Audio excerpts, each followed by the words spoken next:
હરિઓમ વિદ્યાર્થી મિત્રો, બધા સ્વસ્થ હશો, બરાબર છે। હવે આજે આપણે સંસ્કૃત વિષયમાં એક નવા ટોપિકની શરૂઆત કરવાની છે, બરાબર છે। નવા ટોપિકની શરૂઆત કરવાની છે, તો નવા ટોપિકની શરૂઆત કરતા પહેલા જો તમે આ વિડિયો લેક્ચરને અભ્યાસ કરવા માટે થઈને બેઠા હો તો સૌ પ્રથમ ટેક્સ્ટ બુક લઈને બેસો। જો ટેક્સ્ટ બુક ન હોય તો આ વિડિયોને સ્ટોપ કરી અને ટેક્સ્ટ બુક અને તમારી જે સંસ્કૃતની ફેરબુક છે તે લઈને બેસો, બરાબર છે।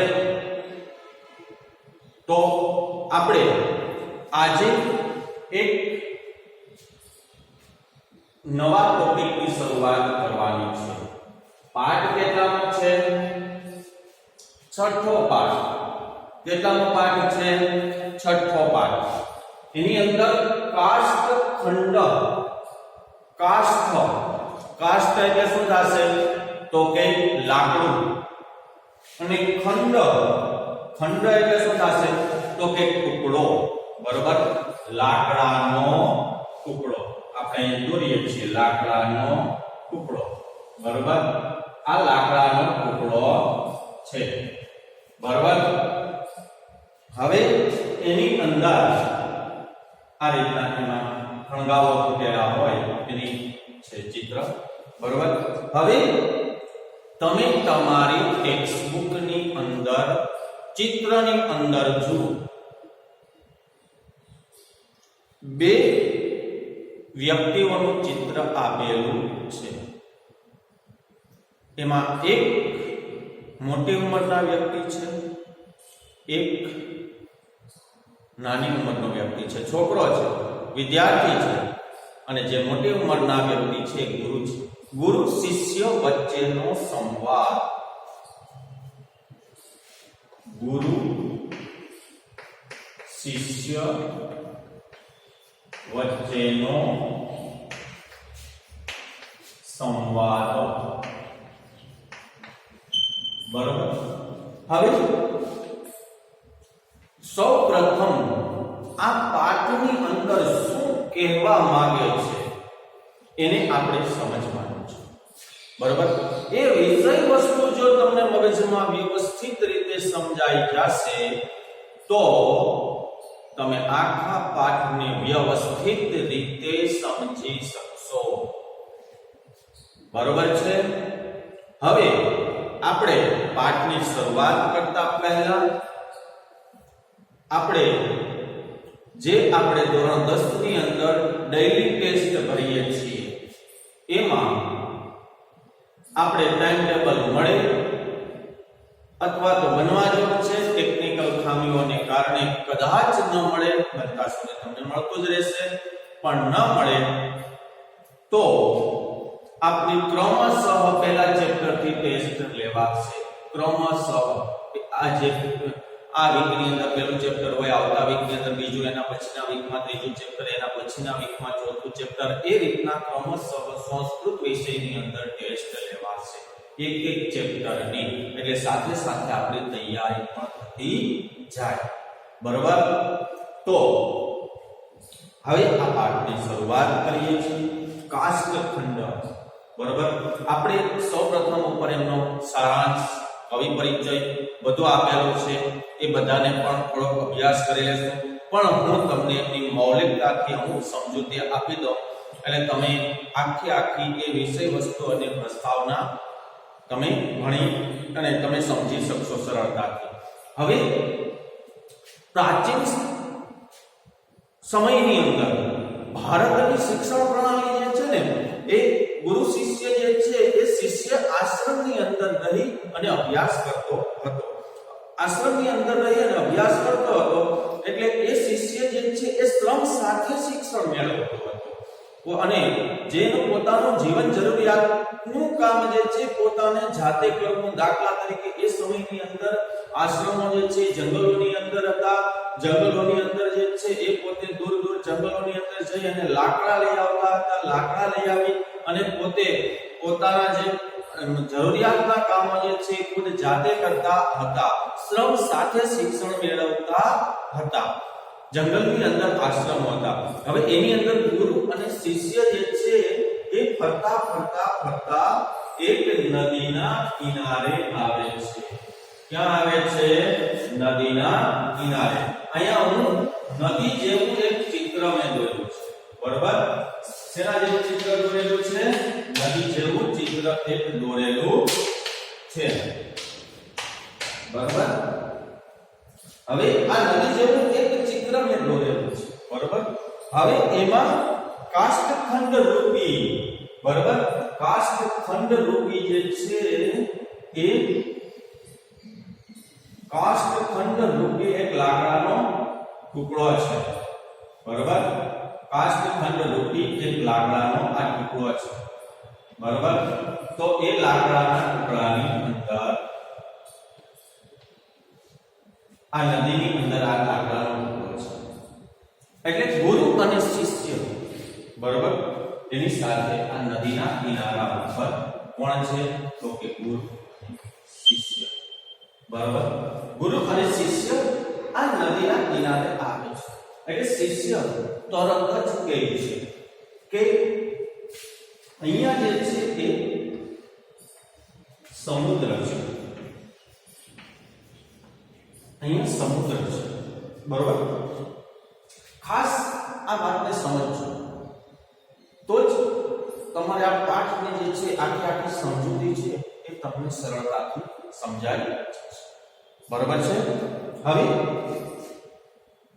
આ લાકડાનો ટુકડો શિષ્ય જુએ છે.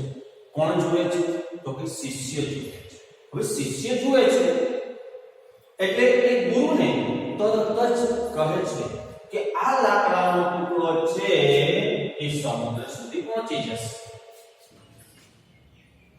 તો ગુરુ કહે છે કે હા, અવશ્ય એ સમુદ્ર સુધી પહોંચી જશે, પણ એના જીવનની અંદર પણ 4 વિઘ્નો રહેલા છે. સમુદ્ર સુધી પહોંચવા માટે 4 વિઘ્નો રહેલા છે, બરાબર? હવે આ લાકડાના ટુકડાને ધ્યાને રાખી અને માણસ નું જે છે એ જીવન વૃત્તાંત આલે અને જીવન જે છે એ માણસની સાથે આ રૂપક આપ્યું છે. લાકડું અને માણસ આ બંને રૂપક એટલે કે એક રૂપ ગણ્યા છે, બરાબર? એવું જ માણસનું જીવન પણ છે. જન્મથી લઈ અને મૃત્યુ સુધીમાં, બરાબર? આમાં અહીંયા આપણે નદી છે તો એ નદી રૂપી સંસાર છે, બરાબર? એની પણ આપણે વાત કરીએ. એટલે કે આ બંને રૂપક આપેલા છે. આ લાકડાના રૂપકથી માણસને સમજૂતી આપેલી છે. તો હવે એમાં શું કીધું છે? બરાબર? કિનારા પરનું જોડાણ, બરાબર? હવે આ લાકડું પોતાના પ્રવાહની અંદર આગળ વધે છે. આ લાકડું પોતાના પ્રવાહની અંદર શું આવે છે? આગળ વધે છે. એટલે નદીઓ ઉપર બંધ બાંધેલા, શું બાંધેલું હોય? બંધ બાંધેલા હોય છે. એટલે આપણે અહીંયા બંધ બાંધેલું છે, સમજી લેજો. હું કોઈ એવું ચિત્ર નહીં દોરું કે આ બંધ બાંધેલો છે, બરાબર? આ શું બાંધેલું છે? આ બંધ બાંધેલો છે. હવે આ બંધ બાંધેલો છે કારણ કે પાણીનો સંગ્રહ કરવા માટે નદી ઉપર બંધ બાંધવામાં આવે છે. હવે આ બંધ બાંધેલો છે, બંધ બાંધેલો છે એટલે આ લાકડું જે છે એ આગળ પાણીના પ્રવાહની અંદર એ આગળ જશે. હવે જાય છે એટલે તરત જ આ કિનારા પરનું જોડાણ છે શું છે કિનારા પરનું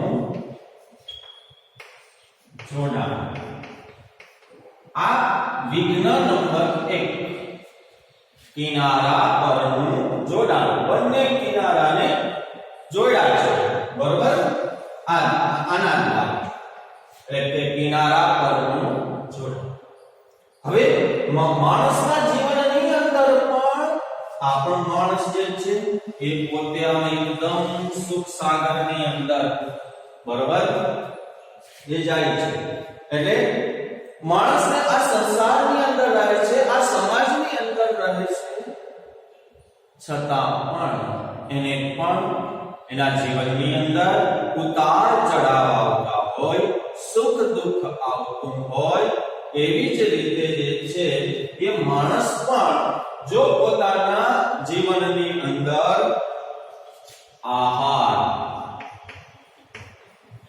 નિદ્રા અને ભય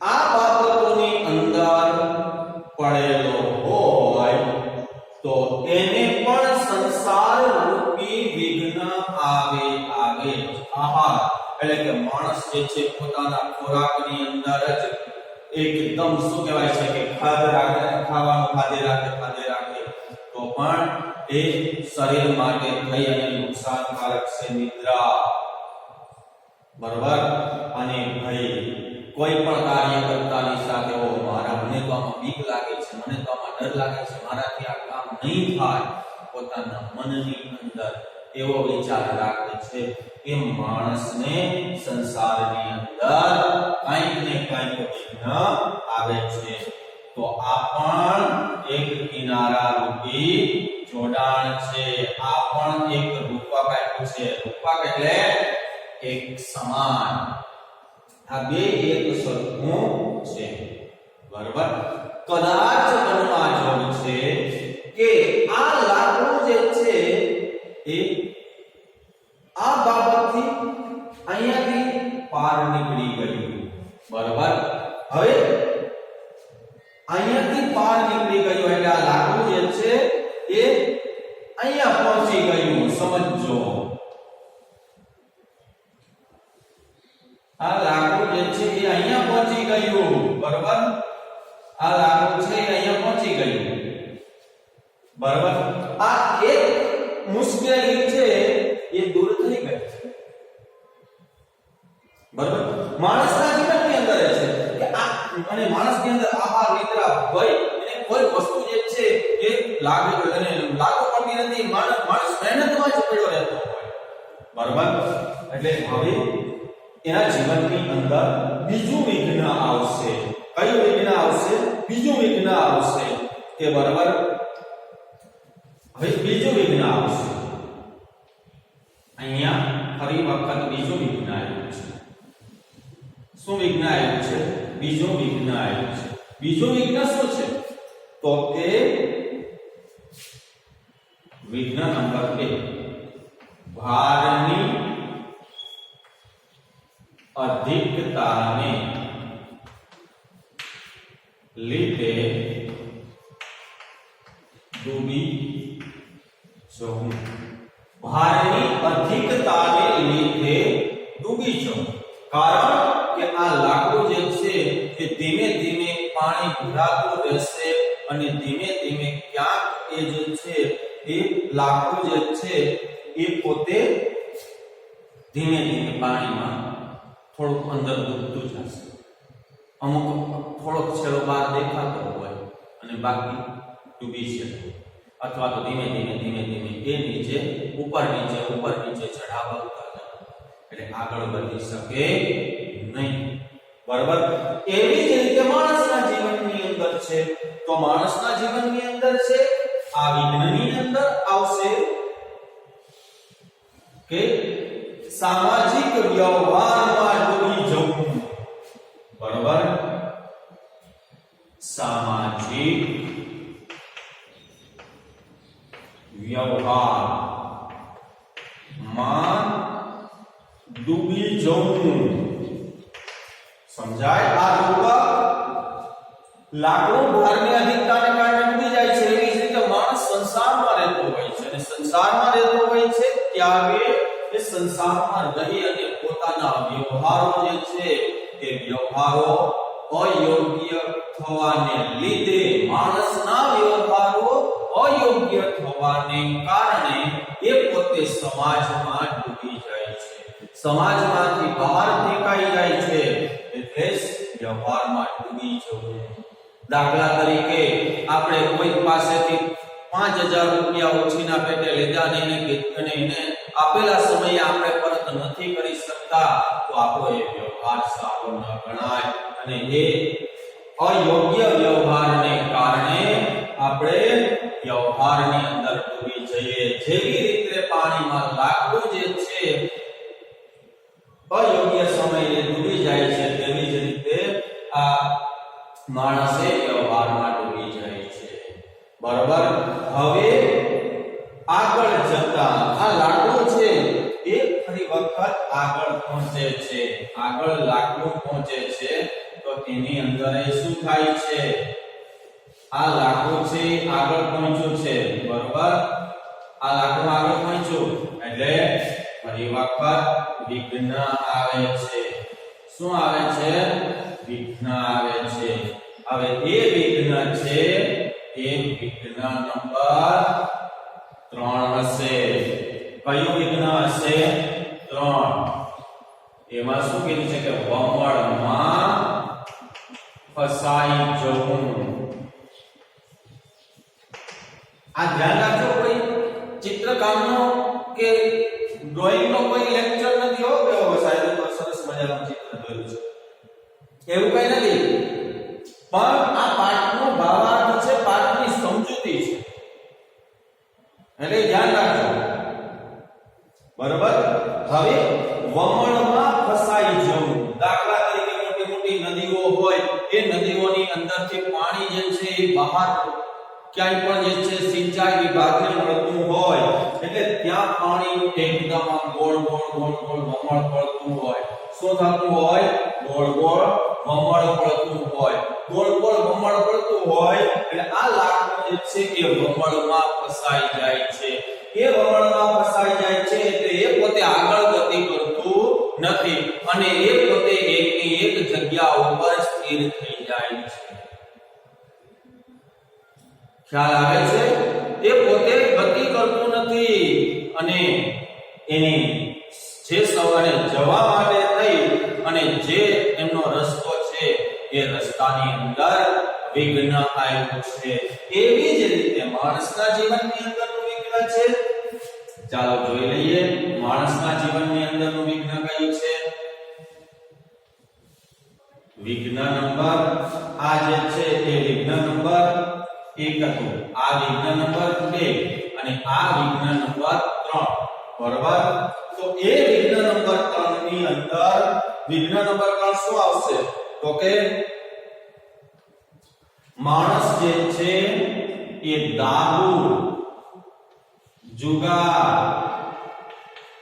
અને તમાકુ જેવા વ્યસન, ખરાબ સંગત, ખરાબ સોબત, જો સંસારની અંદર રહે છે માણસ છે, આ વિઘ્નને પાર કરી ગયો છે, આ વિઘ્નને પાર કરી ગયો છે, એ માણસ આહારની અંદર, નિદ્રાની અંદર, ભયની અંદર, બધાની અંદર માણસ સતેજ છે, સામાજિક વ્યવહારની અંદર પણ માણસ ખૂબ હોશિયાર છે.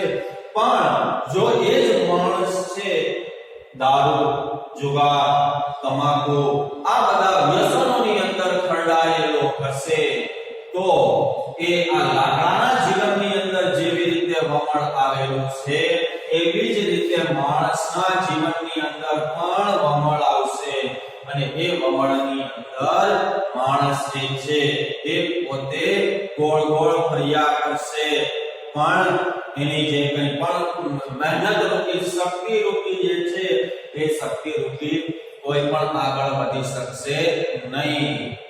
બરાબર?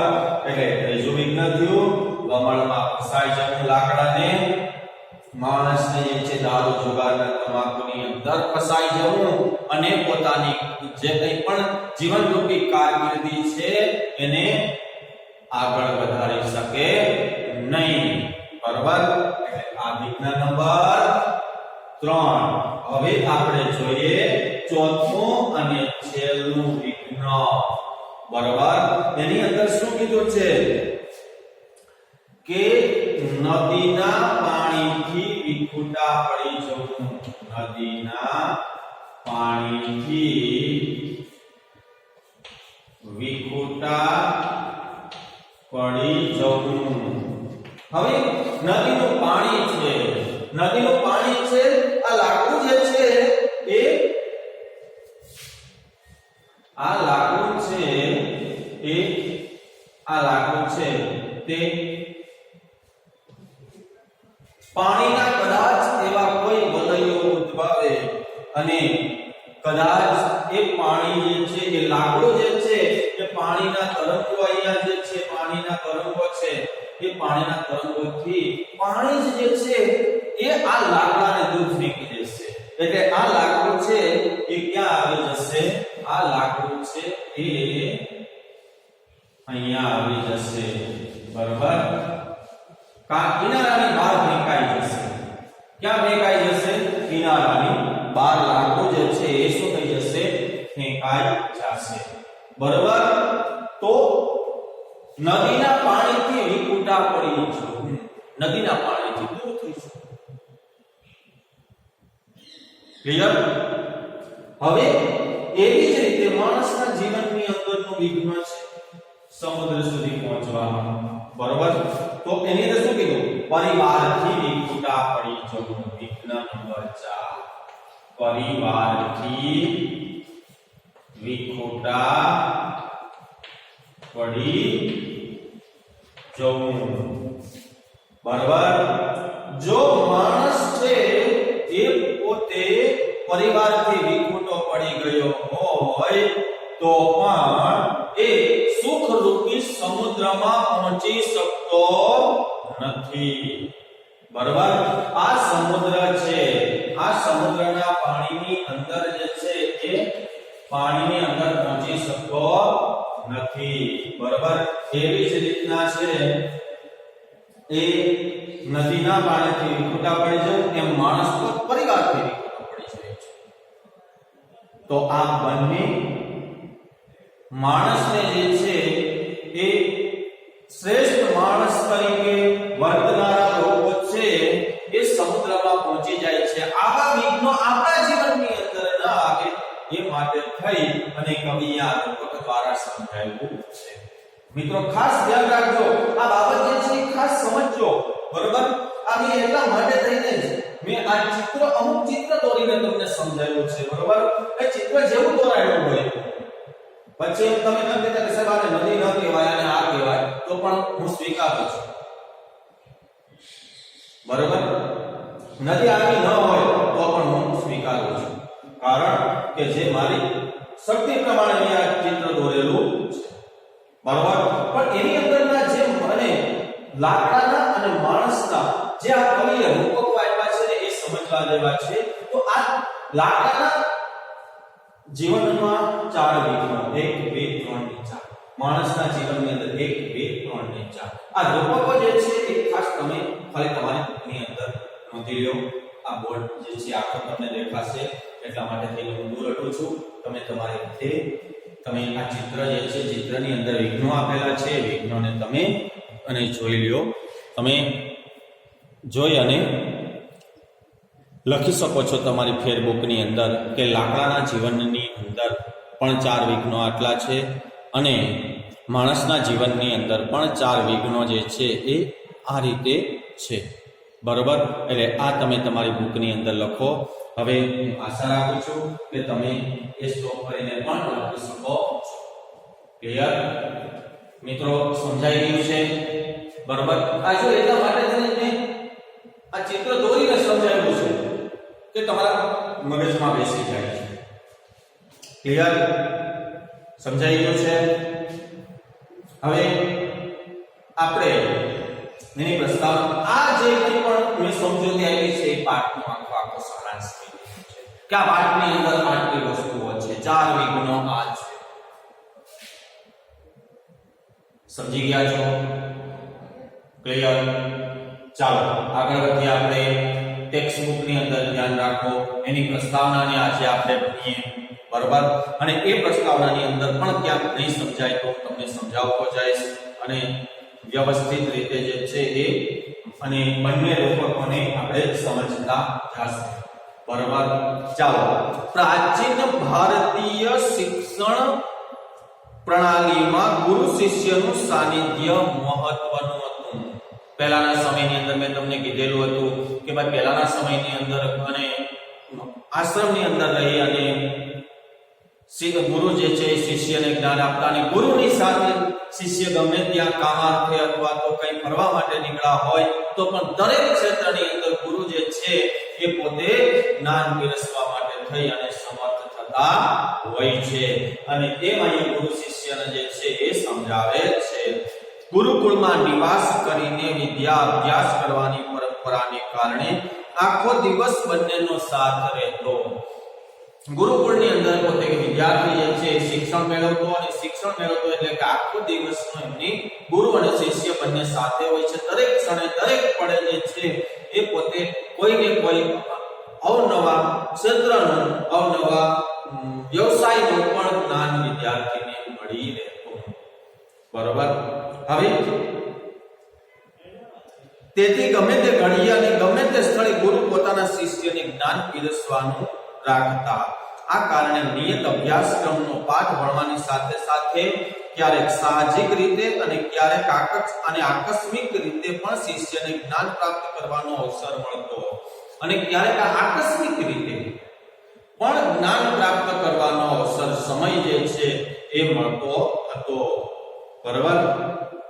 આ પરંપરા આજે પણ પ્રાચીન પદ્ધતિથી સંસ્કૃતનું અધ્યયન અધ્યાપન કરાવતી પાઠશાળાઓમાં અને ગુરુકુળોમાં સચવાયેલી છે. અને આ પદ્ધતિ પર સંસ્કૃતનું અધ્યયન અધ્યાપન એટલે કે સંસ્કૃત ભણતા અને ભણાવતા બને એ પાઠશાળાઓની અંદર ગુરુકુળોની અંદર સચવાયેલું છે આજે પણ, બરોબર? આવો જ એક પ્રસંગ આ પાઠમાં છે. નદી કિનારે શિષ્ય સાથે ભ્રમણ કરતા ગુરુને આકસ્મિક રીતે બરોબર આકસ્મિક રીતે નદીના પાણીમાં તરતો એક કાષ્ઠખંડ લાકડાનો ટુકડો નજરે પડે છે. ગુરુને જે છે શું પડે છે નજરે? તો કે લાકડાનો ટુકડો જે છે એ નજરે પડે છે, બરોબર? તરત જ ગુરુની પ્રજ્ઞા પોતાના શિષ્યને એક મહત્વનું જ્ઞાન પીરસવા માટે સક્રિય બને છે. હવે તરત જ ગુરુની પ્રજ્ઞા એટલે શું થશે? બુદ્ધિ,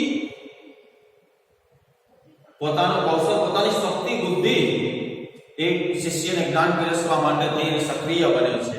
એ સમયે અને એ સ્થળે કોઈ ગુરુએ પોતાના શિષ્યને જે જ્ઞાન આપ્યું તે આજે પણ એટલું જ પ્રસ્તુત છે. કાષ્ઠખંડ પોતાના જન્મકાળથી જ પાણીમાં તરવાનો ગુણ ધરાવે છે. લાકડાનો ટુકડો પાણીમાં તરવાનો ગુણ ધરાવે છે, તમને બધાને ખ્યાલ છે, બરોબર? સદભાગ્યે તે સમુદ્રને મળતી નદીના પાણીમાં આવી પહોંચ્યો અને સદભાગ્યે કદાચ કઈ એવા ધોધમાર વરસાદને કારણે આ ટુકડો જે છે નદીમાં ખેંચાઈ આવ્યો, બરોબર? સદભાગ્યે તે નદીના પાણીમાં ખેંચાયો. હવે આ કાષ્ઠખંડને રત્નાકર મનાતા સમુદ્ર, બરોબર? સમુદ્રને બીજું નામ આપ્યું છે રત્નાકર, બરોબર? એ પણ જરાક યાદ રાખજો. રત્નાકર મનાતા સમુદ્રમાં પહોંચવાનું સ્વાભાવિક સૌભાગ્ય પ્રાપ્ત થવાનું છે. અને કારણ કે નદીના પાણીમાં જશે સમુદ્ર સુધી પહોંચી જશે, એ સ્વાભાવિક છે, બરોબર? પણ આપણે આવી કલ્પનાઓ પણ કરવાની છે, બરોબર? વિઘ્નોરૂપી કલ્પનાઓ પણ કરવાની છે, બરોબર? એટલે એ વસ્તુ થઈ છે. હવે શું કીધું છે? અને આ વિઘ્નો તરફ પોતાના શિષ્યનું ધ્યાન દોરી ને ગુરુ જણાવે છે કે કાષ્ઠખંડ પોતાના આ વિઘ્નોથી બચાવતો રહે તો જ સમુદ્રમાં પહોંચી શકે છે, અન્યથા નહીં. માણસને કાષ્ઠખંડ તરીકે કલ્પીને, હવે જો ગુરુ એ માણસને કાષ્ઠખંડ તરીકે કલ્પીને, બરોબર, એ કલ્પના કરીને ગુરુએ સરસ રૂપક ગોઠવી આપ્યું છે. ગુજરાતીમાં તમે રૂપક અલંકાર ભણી ગયા છે કે બંને વસ્તુ ઉપમે એકમાન બંને એકરૂપ હોય ત્યારે રૂપક અલંકાર બને છે. એવી જ રીતે લાકડાનો ટુકડો અને માણસ છે બંને એકરૂપ છે. બંનેને પહોંચવા માટે તેને સમુદ્ર સુધીમાં 4 વિઘ્નો આવે છે. તો માણસના જીવનની અંદર કવિએ 4 વિઘ્નોની કલ્પના કરી છે. એટલે રૂપકનો શબ્દ પ્રયોગ કરેલો છે. બે ઉપમાન એકરૂપ છે, એક સમાન છે. બરાબર. એમાં મેં કદાચ તમને એકાદ ઉદાહરણ આપીને સમજાવ્યું હશે રૂપક અલંકારની અંદર કે ભાઈ અને ઉનાળાની બપોરે એક મોટું શિકારી કૂતરું છે. બે એક સરખા છે, શિકારી કૂતરું અને બપોર. એવી જ રીતે અહીંયા બંને એકરૂપ છે. હવે શું કીધું છે કે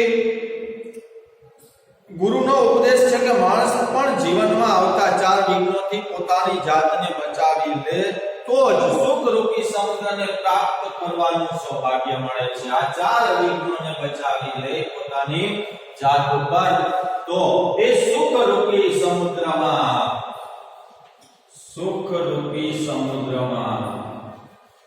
પહોંચી શકે છે. બરાબર. તો આ રીતના આખી સમજૂતી છે, આ રીતના આખો ભાવાર્થ છે. તમને આશા રાખું છું કે આ બધી બાબત સમજાઈ ગઈ હશે. બરોબર. આજના લેક્ચરને પણ આપણે અહીંયા પૂરો કરીએ છીએ. સાથે સાથે તમે તૈયારી પણ કરતા રહેજો અને વ્યવસ્થિત રીતે સમજતા પણ રહેજો. બરોબર. તો આજનો લેક્ચર આપણે અહીંયા પૂરો કરીએ છીએ. શબ્દાર્થ આ જે કે પણ વિઘ્નો છે વિઘ્નો પણ તમે બુકની અંદર લખતા રહેજો, સમજતા રહેજો અને ભાવાર્થને પણ મનોમન લેક્ચર પૂરો થાય પછી પણ સમજી લેજો કે ભાઈ લાકડાના જીવનની અંદર કેટલા વિઘ્નો હતા, માણસના જીવનની અંદર કેટલા વિઘ્નો છે એને તમે સમજતા રહેજો. તો આપણે અહીંયા આ લેક્ચરને પૂરો કરીએ છીએ. તો આશા રાખું છું કે તમે તૈયારી પણ વ્યવસ્થિત કરતા રહેજો. લેક્ચર પૂરો કરીએ છીએ. આવજો.